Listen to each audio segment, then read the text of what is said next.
So today we have a double header.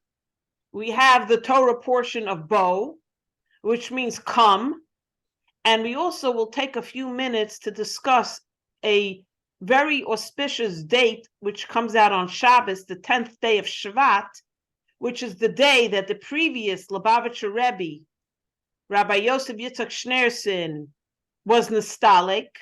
He passed away. And then a year later, in 1951, his son-in-law, Rabbi Menachem Mendel Schneerson, the present 7th Lubavitcher Rebbe, took over. Until, again, the Rebbe himself was nostalgic. So it's a very, very special day because it's the yahrzeit of the previous Lubavitcher Rebbe, and it is the day that the present Lubavitcher Rebbe, because we don't have an 8th Rebbe, so the Rebbe is still our Rebbe, took and assumed the leadership position. And we'll get to discuss a little bit about the Rebbe in a few minutes. But I want to start off with the Torah portion. There's a very controversial passage that opens up the Torah portion, and I'm going to read it to you. And I want you to tell me what you think. And the Lord said to Moshe, go el Paro, go onto Paro, which really means come to Paro. Ki ani hirbadati es libo. So come to Paro because I have hardened his heart. Why did I harden his heart, says God? That I might show these signs in the midst of them, for I have mocked Mitzrayim. So, there's two questions here. One, when you're sending somebody to go somewhere, you don't say, come to school. You say, go to school.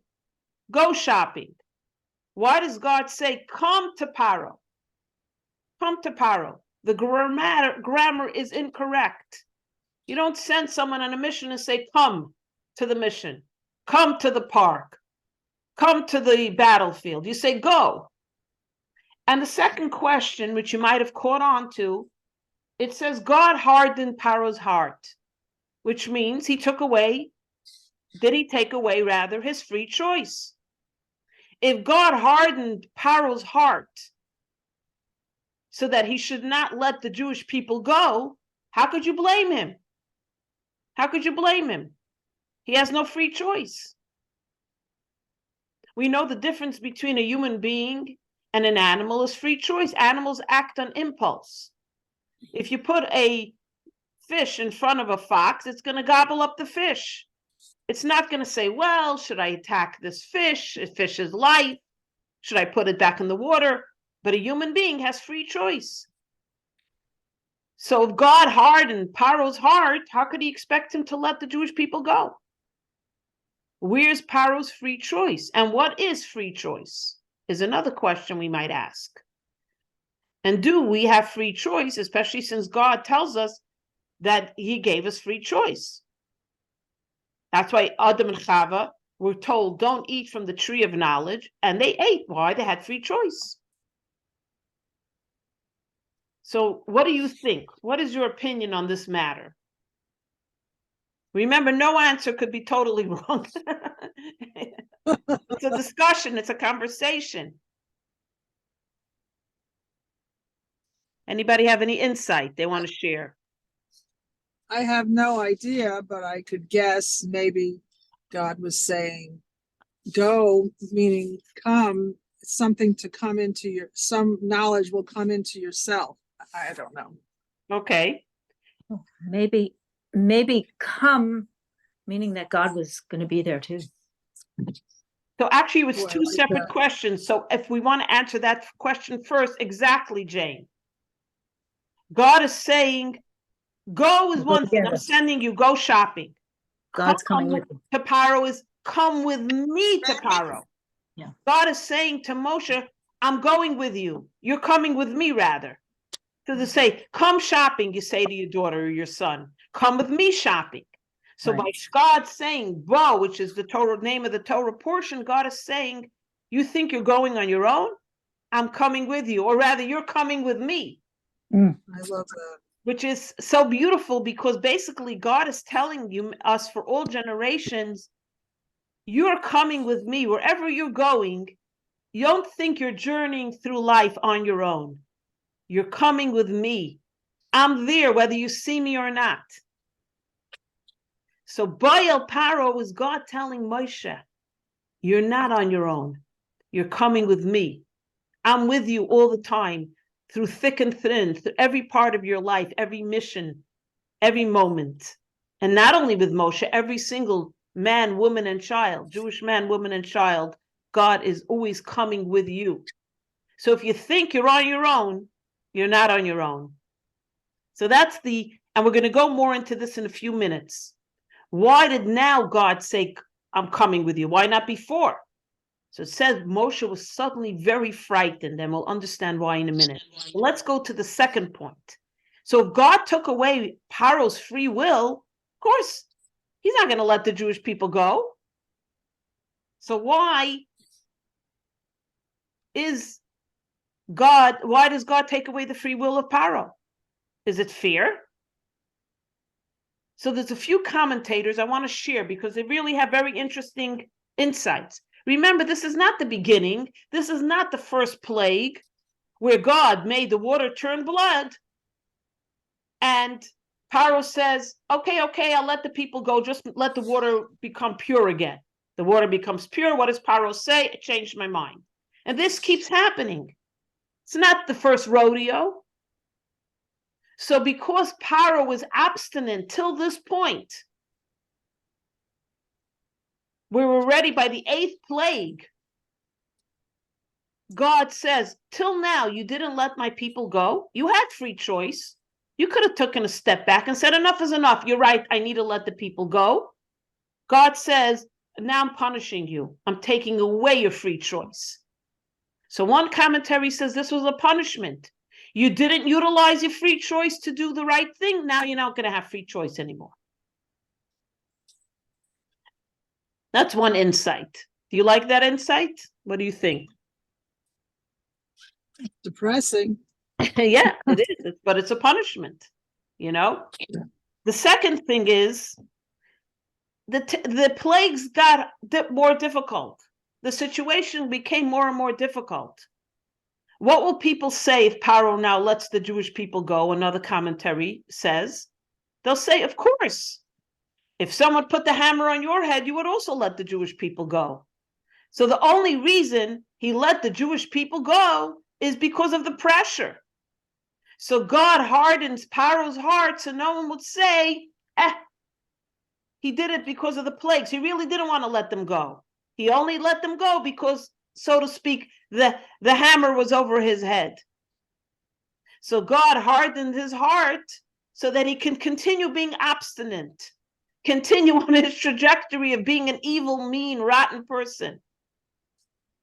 You want to act this way? I'll help you along. I'll make you even stronger. I'll make you even more powerful by making you a tougher guy. That's another commentary.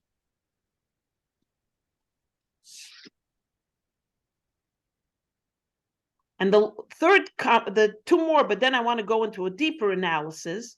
Another commentary says, Hashem wanted to show the world and the Jewish people. Remember, we said that you couldn't just take the Jewish people out of exile, out of Mitzrayim, because it's a psychological, emotional state of mind, right? Remember, we discussed this last week very much, how you could take a prisoner out of prison, but can you take prison out of the person? The mentality of slavery, the emotional enslavement. So God wanted to show the Jewish people and the world who's the boss. Who's the boss? That it is God who runs the world, not the Paro, who thinks he's a god. Paro, who when Moshe came to him the first time and said, let my people go so they may serve their God. What does he say? Me hu Elokim. I don't know this God. Who's this God? I'm a God. I don't know your God. Who's your God? Prove to me there's even another God. I don't believe in that God. I'm the God. So by God strengthening his heart, it allowed God to continue the demonstration that Ein Oid Milvadai. There is no one but God.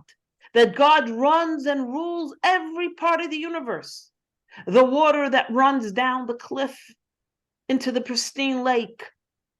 The leaves that fall from the tree during fall. The birth of a child. The animal kingdom. Every part of the universe, how minute it is, God runs the world.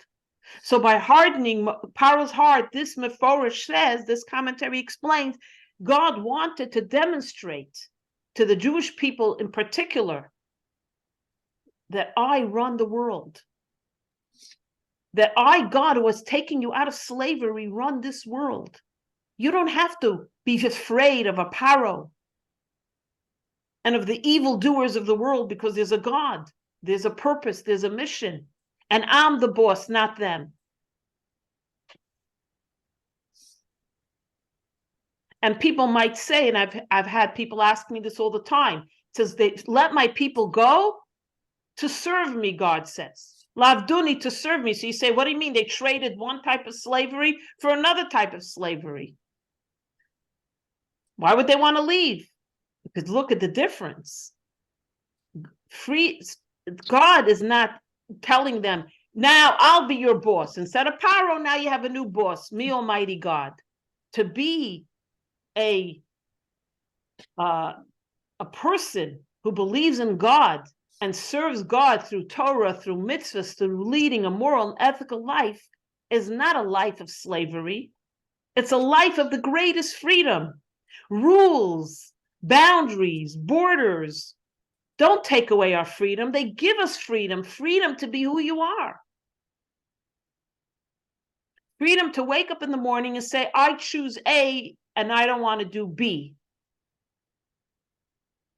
Yes, God gives us the rules, the ethics, the morals, but at the end of the day, the freedom of being under the tutelage of a creator is choosing, and hopefully choosing the right path. So when you're told a red light, you have to stop your car, you go, well, that's not freedom. Why? It's the greatest freedom, because imagine the chaos ensuing on the highways if there's no road signs. So it is precisely the road signs, the Torah, the mitzvahs, the belief in a God that give us the greatest freedom, not the slavery of a Paro who oppresses you, doesn't allow you to wake up in the morning and say, well, I'm a talented singer, I'm a talented writer, I'm a talented architect. You have to do what I say. I'm your God. So God wanted to show the Jewish people what true freedom is. And by showing them true freedom, he had to make it that Paro wouldn't just say, okay, go. They would never really see God in all of God's glory and power and understand why they're leaving Mitzrayim. Why am I leaving Mitzrayim? I'm changing one king for another king. Who needs it?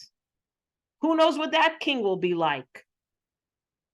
By God showing the Jewish people that every part of the world is ruled by a creator, that there's a rhyme, there's a reason. Water flows down, fire flows up, and so on. The Jewish people began to realize that freedom is meaning acknowledging that there is a mission, there's a purpose, there's a creator. I have a reason I'm here. I'm not enslaved. I find the greatest freedom in Torah and mitzvahs and acknowledging that there is a greater purpose in this universe. And by hardening Paro's heart, he revealed that the emperor has no clothes. You know the story with the emperor has no clothes.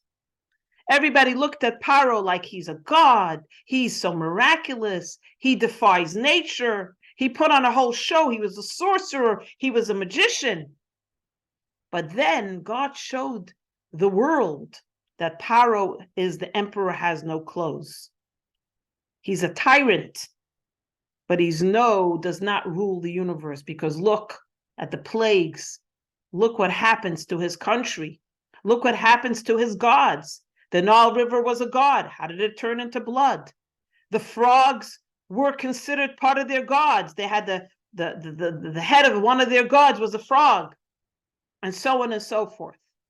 So by God hardening Paro's heart and allowing all the 10 plagues to emerge, the whole world saw that, and especially the Jewish nation, that God rules every aspect of life.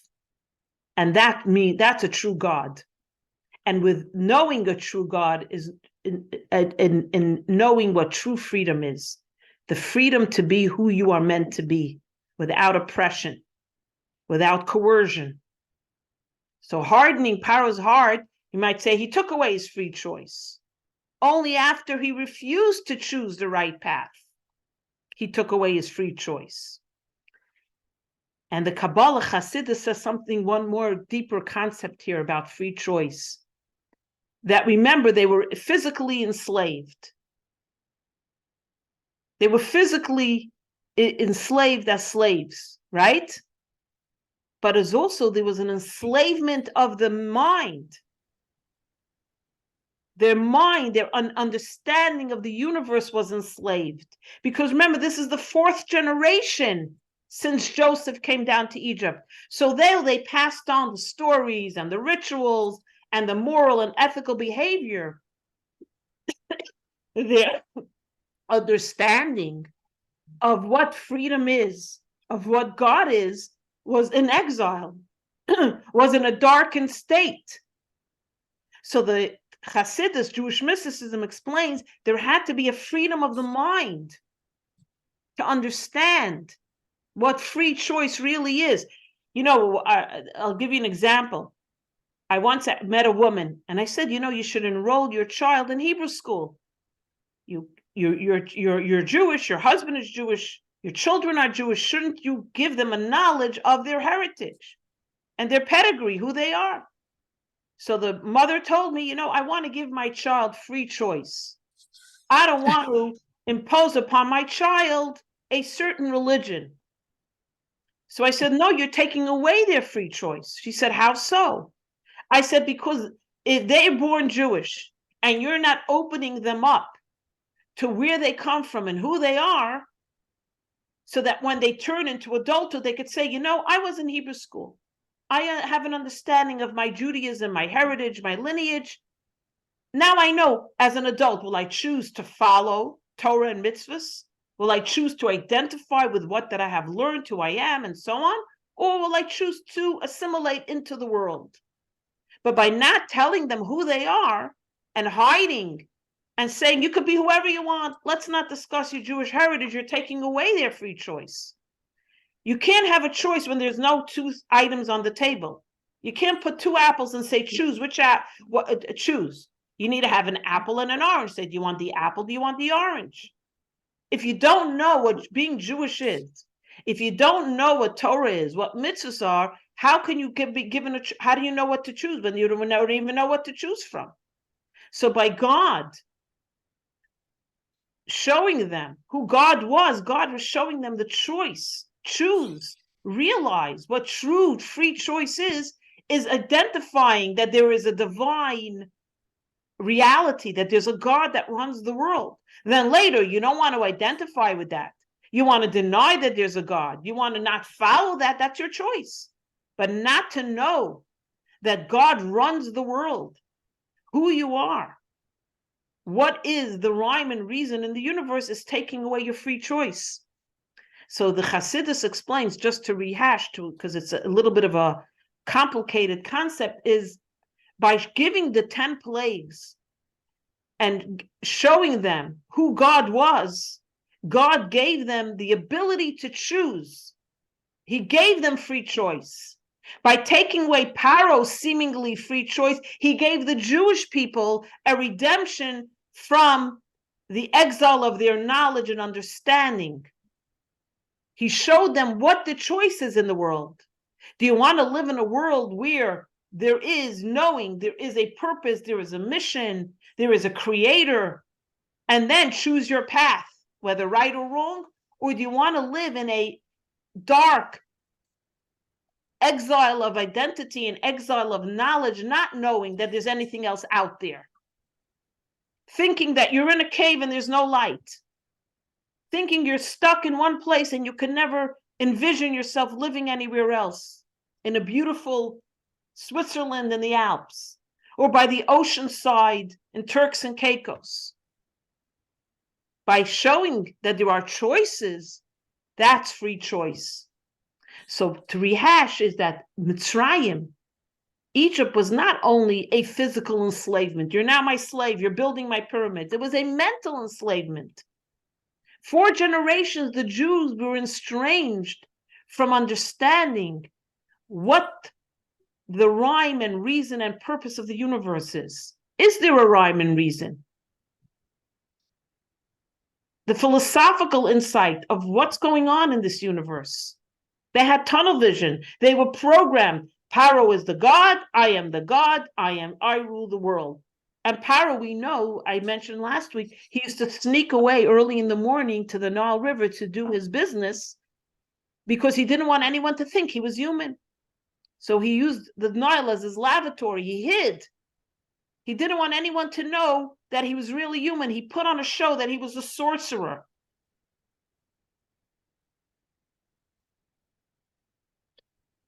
So herein lies the whole understanding of free choice. People misunderstand what free choice is. They say, well, I don't have free choice. Everything is predestined. Nothing is predestined. We have the ability to choose, even as we discussed at the moment, when we're supposedly there has to be a terrible catastrophe, you can change your destiny even at the last moment. We have the ability to change even when a moment when we would say we were predestined to fall off the cliff. It's never, never too late until it's too late. That's just a little joke. So this is the story of free choice. Understanding why it seems that God took away Paro's free choice. Does anybody want to ask anything, add anything? And so on. Well, what came to my mind is that God hardened Pharaoh's heart. Is that what's happening now with Hamas? Oy, that's a very tough question. That's a question. You know, the only reason we know about this is because God told us. Yeah, you know what I mean? You know what's that expression? Hindsight is 2020. Yeah, hindsight is 2020. I would hate to think so. But you do know one very important thing, that God rules the world. This obviously is meant to happen. Why? Remember the story with the burning bush when God said to Moshe, I'm going to show you the reason for all the pain and suffering for all generations. And Moshe hid his face.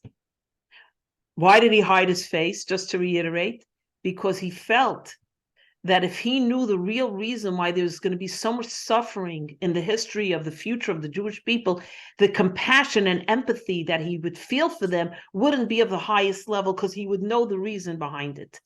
So Moshe covered his face. I don't want to know. I'm in it with them. I don't want to know the reason. You have a reason, God? Too bad. I don't want to know the reason. And it's a very, very difficult thing to understand. Why the Holocaust, why the Hamas, October 7 massacres and brutalities and atrocities. I don't have an answer. People asked the Rebbe many times, Elie Wiesel, remember the story, my father brought Elie Wiesel to the Rebbe because Elie Wiesel was going through a horrible life. He hated God. He didn't believe in God. He hated everything. My father used to say to him, let me bring you to someone who will talk to you. And that's how we found peace. He spoke to the Rebbe. He told the Rebbe his story. The Rebbe didn't condemn him and say, oh, why don't you believe in God? The Rebbe cried with him. And the Rebbe said to him, after they cried together in a private audience, the Rebbe said to him, I don't know why. I don't know why this happened. But I do know that from the pain has to come healing. From the tears has to come something proactive. And that's how we have to deal with it, not because we accept it, but because there is no other way to address the brutalities. In other words, we have to seek out God in the pain. We have to seek out God in the sorrow, in the murder, in the brutality. We have to find God and say, God, listen, we will not stand for this. This is not right. We don't understand it. And you have to put a stop to it. You may have your reasons, God. Okay, good for you. But this is not what we want. We have to also call out. We can't accept it. Say, oh, God meant it to be. God meant it to be. Really? No, no. But denying that God's hand is in everything really makes you feel even worse. Somebody asked me, Freida, I think I mentioned this. Somebody texted me from Westport. Just Freida, I'm thinking of you every day. How are you dealing with the Israel? And I'm like, I don't know how people who don't believe in God deal with it, because that means there's no hope. That means that any crazy, miserable, brutal person can pick up their arms and kill and do whatever they want. That means there's no hope for the world. But if you know there's a God, and we don't understand God because God is infinite, but at least you know that there's a God, there's some hope knowing that one day the good will be revealed. The Mashiach will come. But if you don't believe that there's something greater happening here, how do you live? I don't know how you wake up in the morning. And again, I'm not condemning anyone who lacks faith, but I don't know how someone who doesn't have a belief in God deals with these things. Like even COVID. I can't even tell you how many people I spoke to that don't believe in God, and they fell apart over COVID. The isolation, the belief that the world is coming to an end and there's no hope, tore them apart. You know the high rate of suicide during COVID? But those who have a faith in God have something to hold on to. God, I don't understand these crazy things in the world. Make me understand. But God, I know you're there. So knowing you can hold on to something infinite gives you some comfort and relief from the pain. That's how I look at it. That's how I look at it. So did God harden the heart of Hamas? I don't know. I don't have the answer. But you could say, let's say, and I'm saying this as an example, God forbid, let's say a country was destined to have a brutality. God, for whatever reason, the free choice of the people who committed it, they have a choice to say, God, you know what, choose someone else. You want to have a mission of brutality, find yourself another person to do it. Send down one of your angels. I'm not falling into that trap of brutality. Mankind has a choose not to be a Nazi, not to be a killer, not to say that the world has to be lily white Aryan, not to say Jews don't have a right to live in this universe. You as a human being can stand up for what's right. That's free choice. So no one should ever say, oh, I was forced to do it. God wanted it to happen. I just happened to be there. Really? Put down your gun. Don't join the miserable murderers, Nazis, and killers and monsters. You have a choice to walk away from being a monster. So anyone who says, well, God wanted it, I'm just an ambassador of God, really, you're no ambassador of anything. As a matter of fact, sometimes that's a test for someone. Will you join the killers or will you stand apart? So, but why it's happening, Diane, I do not know. I have no idea. It's the quintessential question we cry to God every day. Why?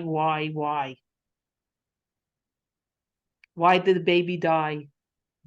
Why were persons suffering? Why these atrocities? Why these brutalities? Why? I don't know. People are quoting answers that brought the people together. Don't do me any favors, God. don't bring it up. Yeah. But the Rambam clearly says that a Jew Never, never remain silent. Say, listen, God meant it to be. No. That's not our approach. Our approach is to scream No. and cry and show Yes. God that we care, right? So I don't know. Yes. Maybe you have an answer to the question. The answers can come from anyone, you know. But it's definitely the divine plan, somehow, some way, and I do not know. I do not know. You know, it's a terrible story. You know, what do we say to our children? The Holocaust was the terror. You know, the horrible in our history, in our modern history. Now we have another thing. We don't even have to go back to the Holocaust. We could say October 7th, Simchat Torah, Shabbos, was the latest massacre of Jews. And how horrible is that? Go ahead. What do you want to say, Jane? I didn't know that Moshe covered his eyes and God was going to tell him the reason. And now Yeah. I mean, look, I'm just a regular person. I would want to know. And maybe, maybe that would help us understand, or maybe we're better off not knowing. But now that I know we had an opportunity to know, it blows me away a little. But you understand what Moshe's reasoning was? Do you think that he would have prevented some of it, or that he would have been easier on us, or no? Is that what you said? I'm not really sure. No, it's fine. It's fine. What I read was that why did Moshe listen? Why did Moshe want to know why? Because remember, God showed him like a video, fast forward, of all the travesties and tragedies and catastrophes that would happen to the Jewish people. But why did Moshe want to know why? The why? Because he would not have the level of empathy and compassion. Even though it's an emotional thing. You know, sometimes you know the answer or you know what's happening, but you don't tell your children, you don't tell your spouse. The person who knows has a different level of understanding and compassion and empathy. Yeah. But Moshe did not want to even for a second feel a lack of compassion, of empathy, because he knows the why. He knows the reason. That's a leader. And it says, how did God, when he went up to Mount Sinai to get the Torah, to write to engrave the second set of tablets, it says God hid his face from Moshe. Moshe only saw the side. Why? You hid from me by the burning bush. Now I'm going to hide from you. When I wanted to show you, you didn't want to see. You covered your face. Now I'm going to cover my face, God says. You know, no good deed goes unpunished in a way. There's always a reciprocity in a certain sense here. Yeah. So to sum up, God took away Paro's free choice to give free choice to the Jewish people. You cannot choose if you don't have options. If you're in prison, you don't have any free choice. They tell you to wake up at 6 a.m, wake up at 6. When to eat, when to sleep, when to exercise. God freeing the Jews, showing them that there is a divine God and creator in every aspect of the universe. He now gave them a transformation of their understanding of their coming out of their dark exile, mental darkness. He enlightened them so they could have true free choice. When you're in a prison, you think you have free choice. You don't have free choice. When you're in a mental prison, you can only see one way because you're enslaved by your addiction or your challenges or your problems or your darkness. But when someone opens up the door to the light, that's when you have choice. Wow, I didn't know I could choose life. I didn't know I could choose not to take my life. I see now that there's an end to the light and the end to the darkness. The rabbi, the famous Rabbi Twersky, Dr. Twersky, Abraham Twersky, was in Pittsburgh. He had one of the largest addiction centers. He treated thousands of patients and he has brilliant lectures. So he was called in by one of the hospitals to what they call the mental ward. Is that the right term, or more the psychiatric ward? Sorry, it's called the psychiatric ward. There was a Jewish man there, not a religious man. He was 24 hours kept his arms up. Psychologically, he couldn't put his arms down. They didn't know what to do with him. He was going to die. How could a man sit 24/7, his arms up in the air? So the last resort, they said, there's this famous Dr. Tversky, he's a psychiatrist. He treats thousands of patients, all different kind of problems. Let's call him in. So he goes into the room and he sits down with this man, and his hands are up. And he says to him, Rabbi Tversky raises his hands up. He says, "You're holding up the world, my friend, are you?" He says, "Yes. And if I put my hands down," he says to Dr. Tversky, "the whole world will collapse."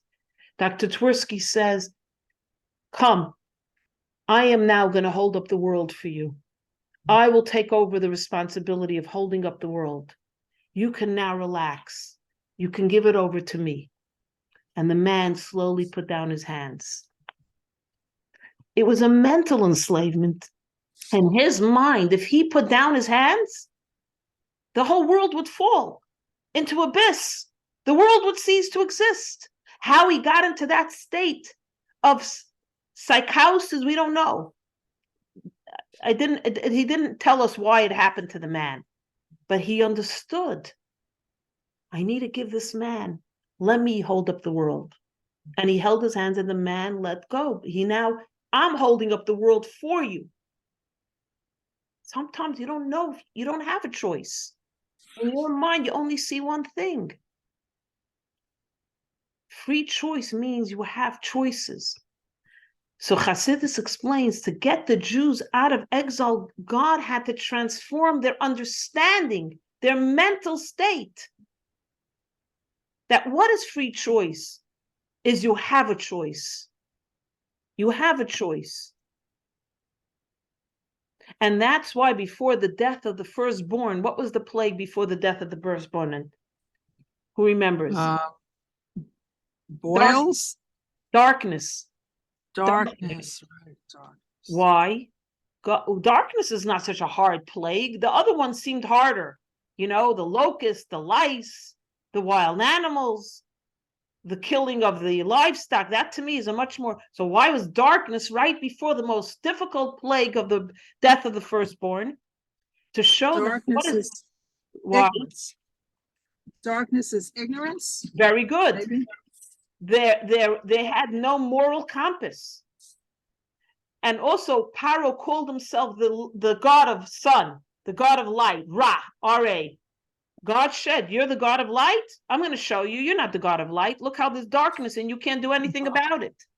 But it was also metaphorical that sure, you are morally dark. You're ethically dark. That's why you deserve the death of the firstborn. You allowed boys to be killed and slaughtered at birth because you want to wipe out genocide. I'm going to show you. Your firstborns will be wiped out. Why the firstborn? Because in their mind, every firstborn son was a god, an object of idolatry. So God hit them right where it counts. So darkness showed, God was showing your morality is dark, your ethics are dark, your whole value system is one of darkness. And that's why what's happening to you is happening to you. The Egyptians were not innocent people either. They were the Hamas. Yeah. And in this way, God freed the mind of the Jewish people. He was able to give them choices and show them there is a choice in life. You have free choice. And this is also in our lives. Sometimes we're so challenged, we're so stuck. We feel we have no options, no choices. We have to get out of that mindset. It's a very difficult thing at times. You're stuck. I downloaded this app, which was hysterical. It's called How to Get Unstuck. I did it for a few days, but I just did it as a fun. But it was interesting how to get unstuck when you're stuck. So they give you different exercises. If you're feeling stuck, if you have writer's block or whatever. It was very interesting. The last thing I want to finish before I quickly do Yud Shevat is that come with me to Paro, the concept that God is with us, whatever we do. But I want to round it up by saying, why was now Moshe scared? The commentaries say the reason now God says this is because Moshe was frightened. He wasn't frightened every time he went to Paro. Why now, at the last hurrah, is he frightened? Because, it's like the idea when you're in the Olympics or you're going to the Super Bowl. The first few competitions, or how do you call when you're competing, you don't have that much to lose. If you lose the game or you lose the competition at the beginning, okay, it's not great, but it's not terrible. But if you are set to that you could win the gold medal, the silver medal, or the bronze medal, or the Super Bowl, there's a lot at stake here. There's a greater lot at stake, right? So now Moshe is coming to the final point. The Kabbalah explains, before he came to Paro, let my people go. He would go to Paro. He would see Paro, usually would meet him at the Nile River. He would confront him at the Nile River when he was outdoors, metaphorically speaking. But now the Kabbalah says he was going into the Paro's inner chambers of his palace. He was now confronting the serpent himself, the head of the snake. And so a tremendous fear came upon him. It was scary to confront Paro in an innermost chamber. So there was a tremendous fear. So God says, don't worry, I'm with you.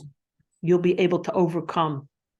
There was so much at stake because it was the final plagues. It was the final moments to get the Jewish people out. And also he knew he was confronting the biggest danger and impurity. And he was seeing Paro in his most evil form at the final moments. The head of the serpent, so to speak. And God diffused it. Remember in The Wizard of Oz? Dorothy says, take me to the wizard. And they're all saying, but he's the scary one, the almighty one, be afraid. And they open the curtain, Toto opens the curtain, and there's a little old man pulling the knobs and making his voice. Yeah. Remember that scene? Isn't that amazing? That's what happened. Yes.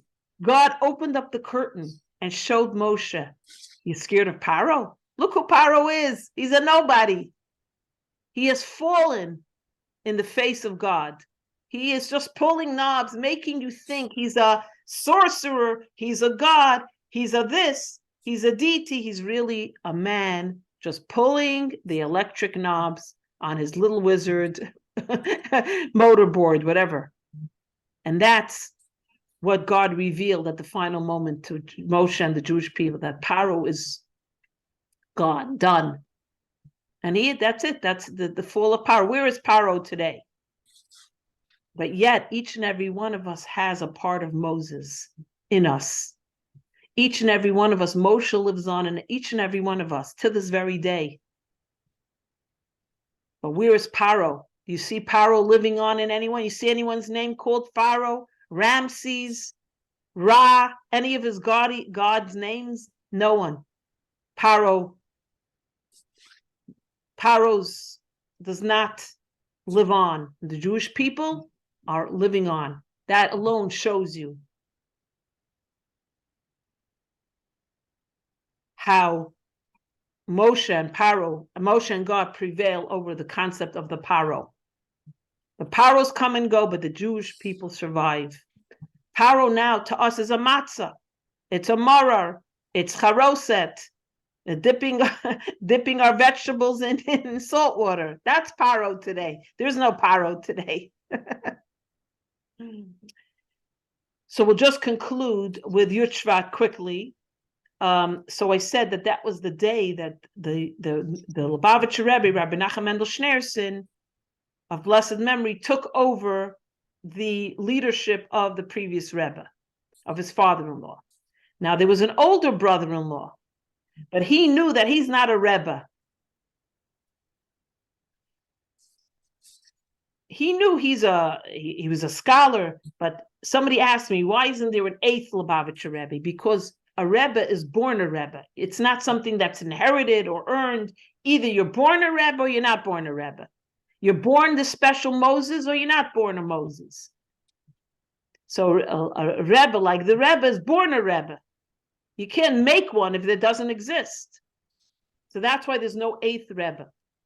But you see that the teachings, the outreach, the strength, and the power of the Rebbe was not that he was the greatest king, had the greatest influence, had the most money. The Rebbe's impact was one of the teachings, empowering every Jew to be a leader. That's how you know the Rebbe was a great leader. Great leaders make leaders. And fake leaders don't want anyone else to be a leader. They push you down. A real leader empowers leaders and makes leaders, is not threatened by leaders. The Rebbe made every Jew an ambassador of light. And when the Rebbe inherited the leadership of Chabad Lubavitch, remember, he was dealing with a generation of Holocaust Jews, Jews who were tortured and persecuted and were downfallen. What did the Rebbe do? The Rebbe made them ambassadors of light. The Rebbe did not say, wallow in your pain, wallow in your grief. The Rebbe said, no, you experience darkness, now show light. And the Rebbe revamped an entire generation of Jews and built them up to be businessmen and leaders and build schools. That's who the Rebbe was. So I read this beautiful story that if you wanted to find the Rebbe, he knows he was brilliant, and he was a master of many sciences. The Rebbe was an architect. The Rebbe was an engineer. The Rebbe had a degree. But if you wanted to find one thing that defined the life of the Rebbe and the impact of the Rebbe, is Avos Yisrael, love of a fellow Jew. That every Jew is part of one human body. Every finger is another Jew. That no Jew is separate from another Jew. And that you are responsible for every Jew. And I'll tell a very beautiful story, and then we'll close the class. So there's a very famous rabbi from Sydney, Australia, Rabbi Chaim Gutnick. He was also a chaplain in the Australian army. And there was a community in Australia that a small community didn't have a rabbi for Rosh Hashanah Yom Kippur. So they asked Rabbi Gutnick, could you be our rabbi? He says, I'm not going to leave my family. I'm in Sydney, a big city. I'm not going to leave my family. So they went to the chief rabbi of Australia, and they said, we need a rabbi in our city. I forgot the name of the city. I'm looking it up as I speak. And, it's called Adelaide. And we asked Rabbi Gutnick, and he said, no. So the chief rabbi of Australia said, you went around it all wrong. You need to write a letter to the Lubavitcher Rebbe, because he's a Lubavitcher, and tell the Rebbe that you need a rabbi. And the Rebbe will handle it for you. The chief rabbi of Australia was not a Lubavitcher. He just was a Jew. So the community of Adelaide writes a letter to the Lubavitcher Rebbe that we don't have a rabbi in Adelaide for Rosh Hashanah Yom Kippur. We need a rabbi. So the Rebbe has his secretary call up Rabbi Chaim Gutnick and says, Reb Chaim, the Rebbe wants you to go to Adelaide for Rosh Hashanah Yom Kippur and be their rabbi. Now, when the Rebbe tells him to go, he's going. And then the Rebbe says, and I'd like to ask you a favor, when you come there, look out for the Egyptian Jewish community. Look out for them. So he comes to Adelaide for Rosh Hashanah Yom Kippur. He spends Rosh Hashanah there, and he notices that the Egyptian Jews who come to daven in this huge shul in Adelaide are segregated. They're like second-class citizens. He notices this. And then he was in shul one day, and a lady comes into shul and says, Rabbi, what's the holiest part of the synagogue? He says, the ark, because the Torahs are there. She says, okay.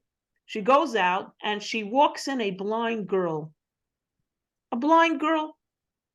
And he sees she brings her up to the ark, leaves, and the blind girl stands by the ark for like 15, 20 minutes. And then the aide, who's not Jewish, comes back, takes the girl, and he says, what's your name? She says, my name is Betty. And she leaves. And he realizes Betty is from the Egyptian Jewish community. Anyway, he goes over to the people in the shul, and he says, who's this Betty? They said she's a blind girl. She's from the Egyptian Jewish community. And she studies in the Catholic school for the blind, because in this town of Adelaide, there's only one school for the blind. So he finds the number of Betty and he calls up the house and he asks for Betty. They said, okay, she'll call you back. She calls him back. And as he's about to ask her more information, she hangs up the phone. He calls her back again. She hangs up the phone. He doesn't know what's going on. So he finds the address and he quickly goes to the house. It's already late at night. And he rings the bell. The parents open the door. He says, is your daughter Betty? They said, yes. He says, can I talk to her? They said, no, we don't think it's a good idea, Rabbi. He says, no, I insist. I want to talk to your daughter Betty. So he goes into the house. They bring Betty out. He says, can I have some privacy? And they said, yes. And he says, so Betty, you called me and you hung up twice.